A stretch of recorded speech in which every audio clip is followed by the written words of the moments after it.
Aujourd'hui, on stabilise notre swing, c'est-à-dire qu'on va travailler la même rotation qu'on est habitué, mais on va sentir que lorsqu'on fait à la fois la montée et la descente, on va sentir qu'on a beaucoup plus de contrôle au niveau de notre swing. Souvent, les mauvais contacts viennent du fait que lorsqu'on fait, entre autres, la montée comme ça ici, bien, on a tendance à avoir beaucoup trop de mouvement au niveau du bas du corps. On a tendance à avoir un mauvais déplacement vers l'arrière.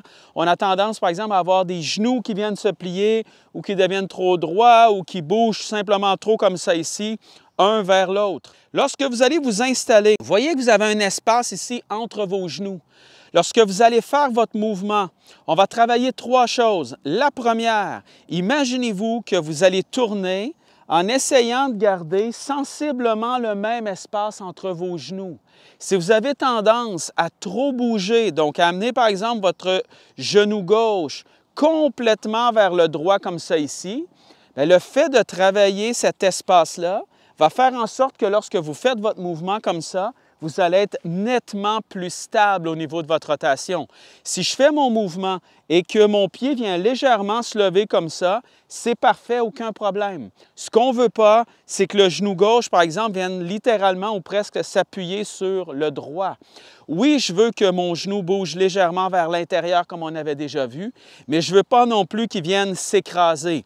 Si ce genou-là vient s'écraser comme ça ici, complètement vers le droit, bien, ce que ça fait, c'est que tout le corps devient un peu comme ça ici, et là, j'ai aucune stabilité. Alors, premier point, vous vous installez, vous avez un espace entre vos genoux, laissez tourner vers l'arrière comme ça ici, vous allez sentir que votre genou gauche vient légèrement vers le droit, mais que vous gardez quand même une certaine distance entre ces deux genoux-là. La deuxième chose qu'on travaille, c'est de garder les deux pieds relativement au sol. C'est-à-dire que si je fais mon mouvement comme ça ici, je vais essayer de garder sensiblement le même espace comme ça, parfait. J'ai senti que mon genou est légèrement vers l'intérieur. Mais voyez comment mes deux pieds sont au sol. Plus mes pieds sont au sol, plus j'ai de stabilité. Si vous voulez légèrement lever votre pied avant comme ça ici, ça va, mais vous ne voulez pas non plus l'exagérer. Si vous l'exagérez, les deux genoux vont venir se toucher, donc on n'aura pas le point numéro 1. Alors, imaginez-vous, vous faites le mouvement comme ça ici, vous gardez l'espace, vous laissez vos deux pieds au sol. Si votre pied avant lève légèrement, ça va aussi, mais essayez le plus possible de garder ces deux pieds-là au sol. La troisième chose maintenant, imaginez-vous que vous voulez avoir un swing qui est peut-être légèrement plus court. Souvent, lorsqu'on a de la difficulté au niveau des contacts et on a de la difficulté à garder un peu l'équilibre au niveau de notre swing, c'est que les bras vont beaucoup trop loin pour rien.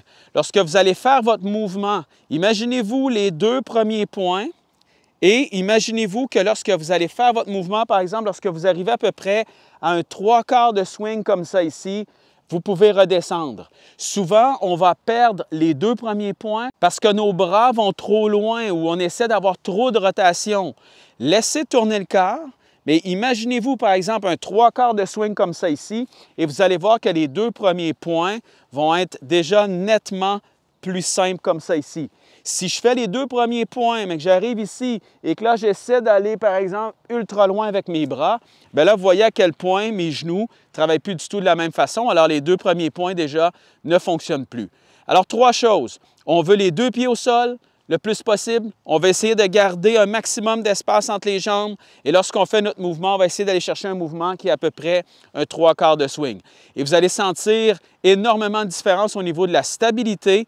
Et lorsque vous avez un peu plus de stabilité, bien, votre contact va être déjà nettement plus simple. Ça, vous pouvez l'appliquer, peu importe le club, que ce soit un driver, que ce soit un bois 5, un bois 3, un wedge, c'est exactement la même chose.